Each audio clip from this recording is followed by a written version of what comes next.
12 ways you're cooking healthy foods are quietly destroying their nutrients. And the scariest part is you probably do at least half of them without realizing because they look like the responsible way to cook. This matters because if you're eating healthy but still feel tired, foggy, bloated, or like your body just isn't bouncing back, it might not be your food choices. It might be what heat, water, air, and timing are doing to those foods before they ever hit your plate. You can buy the best salmon, the freshest vegetables, the fanciest olive oil, and still end up with a meal that's basically a shadow of what you paid for. In this video, we're counting down 12 sneaky cooking habits that drain vitamins, damage healthy fats, and strip away the compounds your heart, brain, and gut actually need. You'll learn the simple swaps that keep nutrients in the food instead of in the sink, the pan, or the smoke in your kitchen. And stay to the end, because number one is the healthy cooking method people brag about that can ruin the very nutrients they're trying to get. Let's begin with number 12, one of the most innocent-looking nutrient killers in the kitchen. Number 12, chopping healthy foods too early, then letting them sit there, dying slowly. This is the quietest mistake because it feels productive. You meal prep like a champion, slice the peppers, chop the onions, shred the cabbage, cut the strawberries, dice the herbs, then leave everything sitting in a bowl while you do the rest of the cooking, and nothing looks wrong. No smoke, no mess, no disaster. But here's what's happening in the background. The moment you cut plant foods open, you speed up their exposure to air, light, and heat. That's when some delicate nutrients, especially vitamin C and certain antioxidants, start breaking down. It's not that the food becomes bad, it's that the nutritional value you thought you were preserving starts quietly leaking away like a phone. Battery at 2%. And after a while, you're not eating the fresh, nutrient-packed version of that food anymore. Oh, you're eating the it's been sitting out for an hour under kitchen lights version. Now, to be fair, chopping isn't always the villain. Some foods actually benefit from being cut and left briefly like garlic, which can develop helpful compounds when it rests. But most people aren't doing a precise science experiment. They're chopping everything early, leaving it exposed, and then cooking it hard on top of that. So, the simple fix is annoyingly effective. Cut closer to the moment you cook or eat. If you must prep ahead, store chopped produce in airtight containers, keep it chilled, and avoid leaving it uncovered on the counter like it's sunbathing. Because if number 12 is nutrients disappearing quietly in plain air, number 11 is worse because people do it on purpose thinking it's a chef trick when it can wipe out nutrients fast. Number 11, adding baking soda to vegetables to keep them green. This one is a classic kitchen flex. Someone tells you, add a pinch of baking soda to your green beans or spinach, keeps them bright green. And visually, it works. Your broccoli comes out looking like it belongs in a commercial. But nutritionally, that bright green can come at a cost. Baking soda changes the pH of the cooking water, making it more alkaline. And certain vitamins, especially vitamin C and some B vitamins, are sensitive to that kind of environment. So while your vegetables stay pretty, some of the nutrients you wanted can break down faster during cooking. It also messes with texture. That same alkalinity can make vegetables go soft and mushy quicker, which pushes people into another nutrient-killing habit, cooking them longer because they're not done yet, even when they're already collapsing. Then the final insult happens. Since the texture is off, people rescue it with extra butter, extra salt, or heavy sauces, so the healthy greens turn into a salty, slippery side dish that looks great but doesn't hit like it should.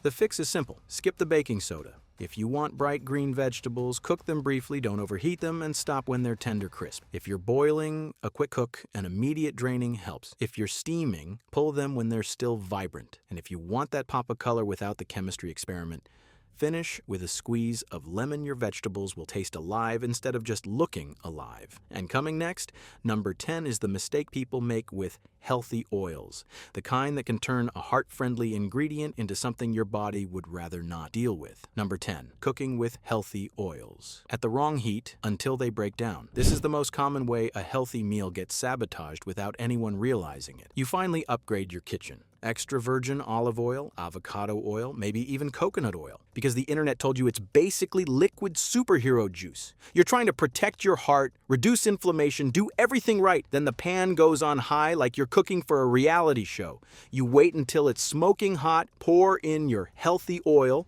and hear that aggressive sizzle that makes you feel like Gordon Ramsay for 3 seconds. But that smoke? That's not a success sound. That's your oil waving a tiny white flag. Oils are sensitive. When you push them past their heat tolerance, they start breaking down. The flavor changes first bitter, sharp, almost burnt, Then the chemistry changes too. Some beneficial compounds in oils, like the delicate antioxidants in extra virgin olive oil, don't love being blasted at extreme heat. And once an oil starts smoking, you're not just cooking. You're creating breakdown products your body would rather not deal with, especially if you already struggle with reflux, heavy digestion, or that "why do I feel sluggish after I eat?" mystery. And here's where people accidentally make it worse. When oil burns or dries out, we add more. Now the meal gets heavier, greasier, and harder on digestion. Or we drown it in sauce to cover the bitter taste. So the heart-healthy plan turns into a meal that sits in your chest like a brick and makes you feel like taking a nap you didn't schedule. The fix is simple, but powerful. Match the oil to the job and control the heat. Use extra virgin olive oil for medium heat sautéing, gentle roasting, or finishing. Don't let it smoke. If you want that high heat sear, keep temperatures reasonable and don't treat your stove like a volcano. And save delicate oils like flaxseed or walnut oil for drizzling after cooking, because high heat can destroy what makes them special. Because if number 10 is burning the health benefits out of your oil, number 9 is the mistake that turns vegetables into nutrient tea and then dumps it down the sink like it's dirty dishwater. Number 9, cooking vegetables in a huge pot of water, then draining it like nothing happened. This one is so normal that it's almost invisible. Big pot, lots of water. Toss in broccoli, carrots, spinach, cabbage, green beans, whatever you're trying to be good about. Boil until soft, drain, season. Done. Clean, classic, responsible. But here's the uncomfortable truth. You didn't just cook vegetables, you made a nutrient broth and then poured it down the drain. A lot of the nutrients people eat vegetables for are water soluble. That means they don't cling to the food like loyal friends. They leak. Vitamins like vitamin C and many B vitamins are especially vulnerable, and minerals can leach out too, depending on the vegetable and cooking time. The more water you use and the longer you boil, the more you encourage that escape. So what happens next in real kitchens? The vegetables come out bland and watery because their flavor has been diluted. And bland vegetables don't feel satisfying.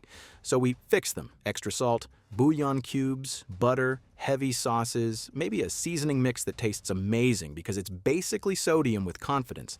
Now you've lost some nutrients and added more of the stuff that can make you puffy, thirsty, and weirdly hungry later. And the gut side matters too. Overboiled vegetables go mushy, which makes people eat fast and eat more trying to feel full. Then they wonder why they're bloated even though they ate healthy. It's not always the vegetable. It's the method that's stripping flavor and satisfaction, then pushing you into compensation. The fix is almost annoyingly easy. Use less water and less time. Steam instead of boil because steaming keeps more of the goodness in the food. Microwave steaming works too fast, cheap, and surprisingly effective. If you truly love boiling, boil briefly and keep it bright, not lifeless. And the biggest upgrade of all, don't waste the water. Reuse it in soups, stews, beans, rice, or sauces. So what leached out still ends up in your meal, because once you stop dumping the benefits down the drain, vegetables start doing what you thought they were doing all along. Number 8, reheating healthy food over and over until it's just a nutrient ghost. This one is the productivity trap. You meal prep like a legend, big tray of roasted veggies, a pot of greens, maybe some quinoa and chicken, and you feel like you've hacked adulthood. Then you reheat the same food. Monday, Tuesday, Wednesday, sometimes Thursday if you're feeling brave, and nothing looks dangerous, no weird smell, no mold, no obvious red flags, but nutrients aren't just in there forever. Some of them are fragile. Heat, oxygen, and time can slowly chip away at certain vitamins, especially the ones that are already sensitive, like vitamin C and some B vitamins. So every time you reheat, you're not just warming the food, you're nudging the nutrient profile downward in tiny, quiet steps. And even when the nutrient loss is moderate, the real sabotage is what reheating does to texture and satisfaction. Vegetables get softer, greens collapse, everything gets wetter, mushier, and blander. That's when people start fixing the meal. More salt, more sauce, more cheese, more oil, anything to make it taste like it did the first day. So the leftovers slowly transform from healthy prep into, why does this feel heavy in my stomach? Food. Gut-wise, this can matter more than people expect. Overcooked, repeatedly reheated vegetables can sit differently, especially if you already get bloating or sluggish digestion. You eat what should be light, and then you feel that uncomfortable, stretched feeling like your stomach is holding a meeting you didn't agree to. The fix isn't to cancel leftovers. It's to stop treating reheating like a free pass. Cook vegetables slightly underdone on day 1 so they don't become mush by day 3. Reheat gently short time, medium heat. Stop as soon as it's hot. Store them airtight, cold, and don't leave containers open while they cool for an hour. And here's the biggest upgrade. Prep components, not complete meals. Keep crunchy veggies fresh, keep sauces separate, combine when you eat.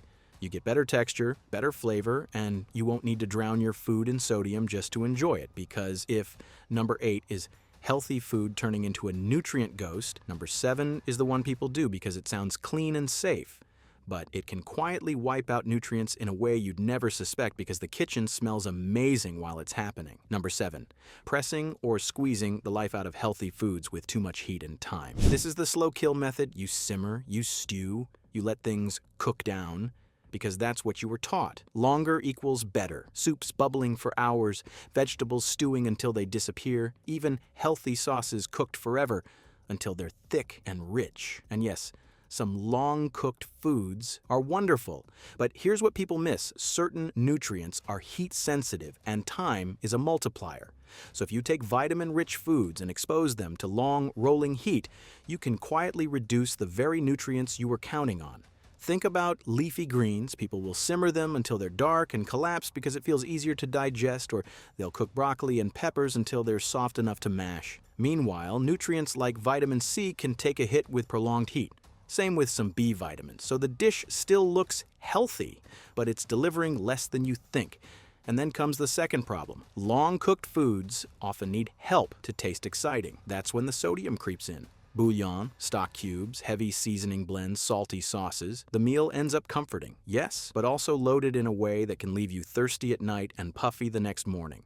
The fix is not to ban soups or stews, it's to cook smarter, keep simmering. Gentle, not aggressive. Add delicate vegetables later in the cooking process so they keep more of their nutrients and texture. And finish with fresh elements, a squeeze of lemon, fresh herbs, a handful of greens stirred in at the end. You'll get brighter flavor, better texture, and you're not cooking the benefits out of the food for 2 straight hours. Because coming next, number 6, is the healthy habit people brag about, and it's one of the fastest ways to destroy nutrients with your own 2 hands. Number 6, washing away. Nutrients like it's a cleaning product.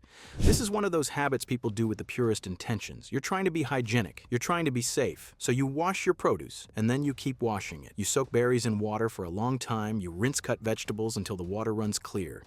You scrub mushrooms like they owe you money. You even wash pre-washed greens just in case. And cleanliness is good, but there's a line where clean turns into I'm literally flushing the good stuff away. Here's what's happening. Many vitamins and plant compounds are sensitive. Some are water soluble and others are concentrated near the surface, especially on delicate foods like berries, leafy greens, and herbs. When you soak foods for too long, you can cause nutrients to leach into the water, and you also strip away compounds that sit on the outer layers. And when you wash foods after cutting them, you increase the exposed surface area, so you're giving nutrients an even easier exit route. Plus, there's a taste problem nobody talks about. Waterlogged produce tastes weaker. So what do people do? They add more salt, more sugar, more dressing, more sauce. That's how a healthy salad becomes a sodium and sugar delivery system with lettuce inside it. The fix is simple and realistic. Rinse quickly. Don't soak unless you truly need to remove grit, and wash produce before cutting whenever possible. Pat things dry so they roast. And saute properly instead of steaming in their own water. And stop washing pre-washed greens unless you have a specific reason, because you're not adding safety. You're often just adding extra moisture and reducing quality. Because if number 6 is about washing nutrients away, number 5 is the one that destroys nutrients with a single dramatic kitchen sound, one that people associate with healthy cooking and clean eating, even though it can be a nutrient disaster if you do it wrong. Number 5, blasting healthy foods on high heat until they smoke, shrivel, or char. This is the heat flex. The pan is screaming hot. The oven is set to inferno. The air fryer is basically a mini jet engine, and the logic sounds smart. High heat locks in nutrients. High heat cooks fast, so it must be better. High heat equals healthy because less cooking time. But here's the catch. High heat isn't automatically the problem uncontrolled high heat is. When healthy foods get scorched, browned too aggressively, or charred, you can destroy delicate vitamins. Vitamin C is especially fragile. Some B vitamins also don't love extreme heat, and with oils, smoking is a sign you're breaking them down, which can turn a heart-friendly ingredient into something your body has to fight through. Then there's the gut factor. Burnt edges aren't just extra flavor, they can be harsh, bitter, and irritating for people who already deal with reflux or a sensitive stomach. And when food tastes slightly burnt, you know what happens. People add sauce, or sugar, or salt, or cheese. So a healthy plate of roasted vegetables becomes a rescue mission. The fix is not bland food, it's controlled heat. Roast and saute at medium to medium high, not maxed out like you're trying to punish the ingredients. Stir or flip halfway so one side doesn't turn into charcoal. Pull vegetables when they're browned and fragrant, not bitter. And if you love that smoky grilled taste, use a grill basket or foil so you get the flavor without turning corners into ash. Because coming next, number 4, is the mistake that sounds like you're being smart and efficient, but it can quietly drain nutrients before you even start cooking. Number 4, cooking it, then parking it on keep warm for hours, like it's still doing you a favor. This is the mistake that doesn't feel like cooking at all. It feels like being prepared. You make a healthy meal, vegetable soup, stew, sautéed greens, oatmeal with berries, a big pot of beans, and then you leave it on the stove on low or in a slow cooker or on that little warm setting for hours. It smells amazing, it feels cozy, it feels responsible. But nutritionally, keep warm is basically the slowest nutrient leak in your kitchen. Here's why. Heat-sensitive vitamins don't only disappear during aggressive cooking. They also degrade during prolonged gentle heat, especially when there's moisture involved. So that pot of vegetables you're proud of can slowly lose some of its most fragile nutrients while it sits there steaming all afternoon. The food isn't ruined, but it can become a weaker version of itself, like a photo that fades the longer it sits in sunlight. And there's a second layer people feel in their bodies. Hot-held food gets softer, mushier, and less satisfying. That sounds small, but it triggers a predictable chain reaction. When food feels less satisfying, people start fixing it. They add more salt because flavors flatten. They add more oil because texture feels thin. They add more bread or crackers because the meal doesn't feel filling anymore. So the longer the food sits, the more likely it is to drift from nutrient-rich to comfort-heavy. And yes, this is also why some people swear healthy soups make them bloated. It's not always the soup. It's that the vegetables have been cooked, then gently cooked again for hours, breaking down structure and changing how that meal sits in your gut. The fix is simple. Cook it, then turn the heat off. If you need it hot later, reheat only what you'll eat. Use a thermos if you want it warm without continuing to cook it. With slow cookers, don't leave finished meals in warm mode all day. Treat that setting like a short bridge, not a parking lot. Because if number 4 is nutrients quietly fading while your food rests, number 3 is the one that destroys a healthy food's most famous benefits in the first 5 minutes, usually with a pan that's too hot and a habit everybody thinks is harmless. Number 3, burning garlic and onions and killing the very compounds you use them for.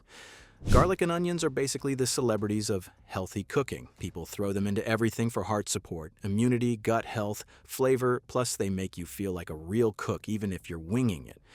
But the way most people cook them, quiet nutrient sabotage. Here's the classic scene. Pan on high, oil in, garlic goes in first because you want maximum flavor.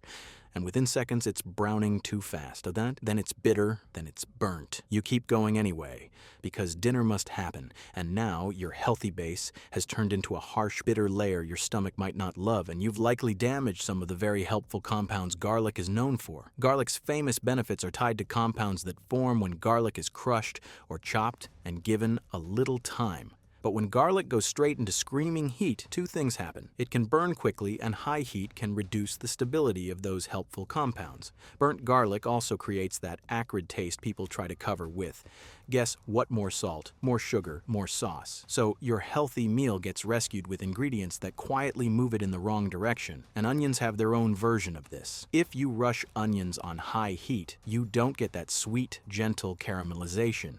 You get scorched edges and half-raw centers. That's not just worse flavor. It's harder on digestion for some people, especially if they already have a sensitive gut. Then the meal feels heavy, gassy, or refluxy, and people blame the whole dish instead of the burnt foundation. The fix is ridiculously effective. Lower the heat and respect timing. Start onions on medium and give them time to soften and sweeten. Add garlic later when the pan is less aggressive. 30 to 60 seconds before adding your next ingredients is often enough. And if you want to maximize garlic's benefits, crush or chop it and let it sit for about 10 minutes before cooking. Then cook it gently so it flavors the meal without turning bitter. Because when garlic and onions are treated right, they don't just make food taste better, they help your healthy meal actually stay healthy. Number 2, healthy cooking in copper or uncoated metal and quietly destroying delicate nutrients. This one shocks people because it has nothing to do with what you cook and everything to do with what you cook it in. If you're simmering tomatoes, lemony vegetables, vinegar-based sauces, or even berries in reactive cookware like unlined copper, aluminum, or certain uncoated metals, you can speed up nutrient loss in a sneaky way. Acidic foods react with metal, and when that reaction happens, it can accelerate the breakdown of fragile nutrients, especially vitamin C, and some antioxidants that are already sensitive to heat and oxygen. So even if you're cooking a clean meal, the setup can quietly rob it before it hits your plate. And there's a taste clue most people ignore, that slightly metallic tang in a tomato sauce or lemony soup. People think it's normal, then they try to fix it with more salt or sugar, which takes your healthy meal one step closer to processed food territory. This doesn't mean you need to panic and throw out your pots, it just means you want the right tool for the right job.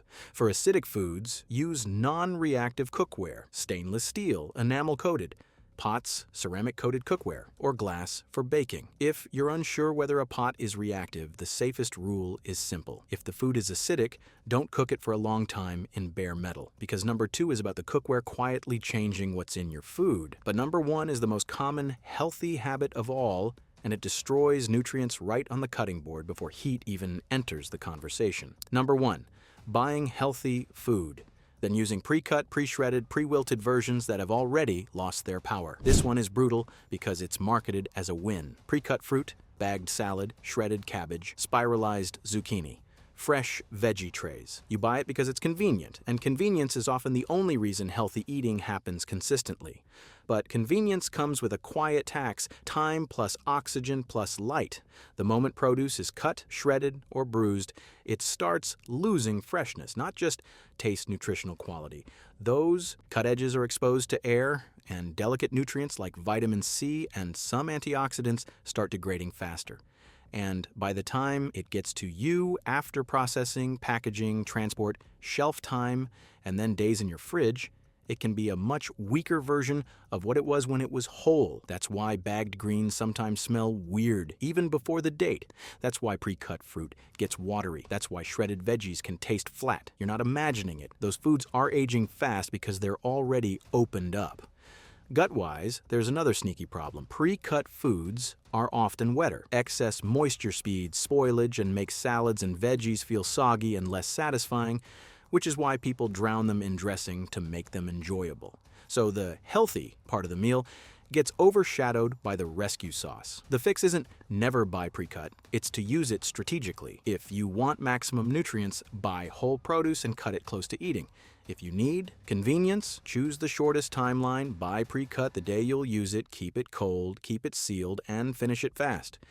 And upgrade bagged salads by adding whole, fresh components, fresh herbs, whole tomatoes, cucumbers, nuts, a squeeze of lemon. So your meal isn't built on something that's already fading. Because the truth is, you can be eating all the healthy foods and still not getting what you paid for if your cooking and prep habits are quietly stripping the nutrients away before the first bite. So if you've been eating healthy but still feel like your body isn't getting the memo, this is why. It's not always the food, it's the way it's being handled, heated, and held. Pick just 2 of these fixes this week and watch what changes. Better energy, better digestion, and meals that actually feel like they're doing something. Drop a comment.